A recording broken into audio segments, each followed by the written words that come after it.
Hi, I'm Lenny, and in this video, I'm going to discuss Season 1, Episode 8 of the Twilight Zone, titled Time Enough at Last, which originally aired on television November 20th, 1959. This episode stars Burgess Meredith, who we're familiar with from his work in the Batman television show as the Penguin, and later on he would go to play Mickey in the Rocky films. Henry Bemis is a slightly older man who is a book lover that happens to be cursed with horrible vision. He has these large Coke bottle glasses which definitely emphasize his eyes, making them look like owl's eyes, but he has these very thick framed glasses. He's an avid reader. He'll read whatever he can read, but there's nothing more that he loves than to escape into a good book and discuss a book with anyone who's willing to listen. Henry Bemis works at a bank as a bank teller. Even if it means reading in between interactions of customers, he is always trying to read as much as he can. And the reason that he tries to squeeze in reading at work is because he is not allowed to read at home. Very strange and bizarre, but this is true. His wife, Helen, forbids him to read at home. At home, he is actually henpecked by his wife. She criticizes him about every single thing. And he even has to hide his books at home. He is hiding books under the chairs, wherever he can find them. He honestly has to hide his books like he's in Germany during the occupation. It's really bad.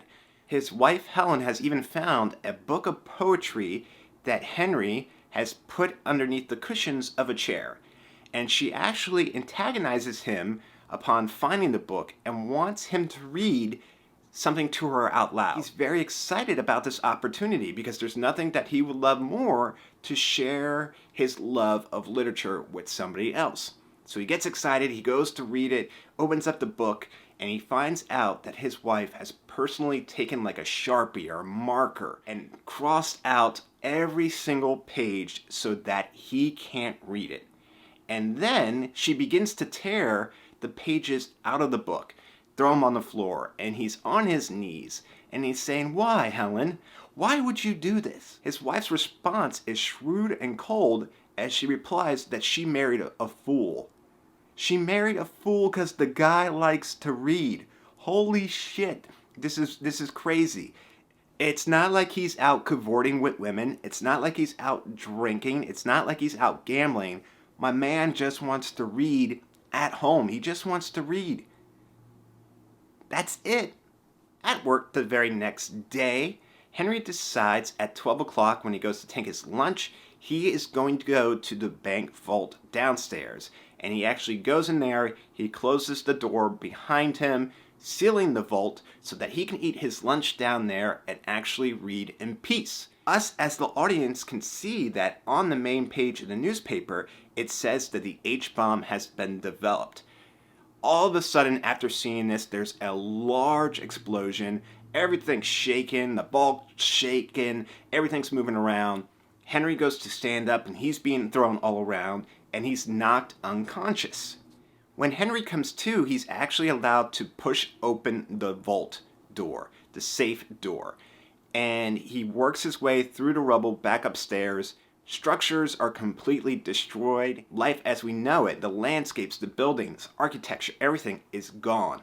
All there is rubble. And based off the newspaper article, we can conclude that the H-bomb was dropped. Henry walks around for 8 hours. My man put in a full day's of work, an 8-hour shift. He walks around for 8 hours. He goes to his home. He's looking for Helen. He's going around looking for signs of life, anyone, any person, a pet, anything. Within Henry's travels, he actually comes to the remains of a sporting goods store. And within it, he comes upon a handgun. And he grabs the handgun, and he's contemplating the ultimate decision.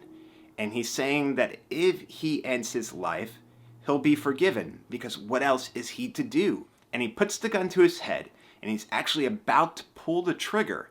And a split second before he does, Henry sees the familiar pillars and a sign that says public library. It's like a sign from God. As Henry is going through the remains of the library, thousands of books intact. And Henry's kind of like a kid in a candy store. This is his thing. This is his passion. And he actually says, as he's walking through the stacks of books, it's all the books that he'll ever need. It's all the books that he'll ever want. Actually begins to collect and stack up individual stacks of books that he's planning to read in January, February, March, April, etc. Months ahead, years ahead. As Henry is sitting on the steps of the library and looking around at the stacks that he has made, there is a large clock in front of him. As Henry is looking at the clock, touching the clock, he says out loud, the very best thing of all is there's all the time in the world now. There's finally time enough at last. He goes to reach a book that is a little bit further down. And as he reaches for the book, he kind of stumbles a little bit. And his glasses fly off of his face.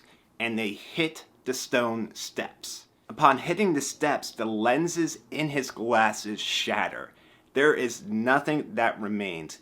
He picks them up and the glasses are destroyed. His vision is piss poor. Without them, he cannot see. They were very thick Mr. Magoo glasses. And without them, everything is a complete blur. He can't make out shapes, he can't make out items, and he definitely would not be able to read. That's not fair. It's not fair. There was finally time enough at last. This episode encompasses everything that the Twilight Zone is. A revelation ending. Sometimes it's bad people getting what they deserve. Sometimes it's bad things happening to good people. In the Twilight Zone, all is fair. Everything is game. Rating this episode on a scale of 1 to 10, with 10 being the absolute best score that it could get, I give Time Enough at Last a 10. It is the perfect example of what the Twilight Zone is when the Twilight Zone is at its best. We have now come to the interactive part of this video. If you think this video is worthy of a thumbs up, please feel free to do so. And if you enjoyed this video and you want to see others like it, all you have to do is hit the YouTube logo down in the corner and you'll get a notification anytime I upload a new video to the channel. Thank you so much for watching this video. Thank you for your time, and thank you for allowing me the chance to talk about these things that I'm passionate about. I greatly appreciate it. Please be safe, be careful, and I'll talk to you soon.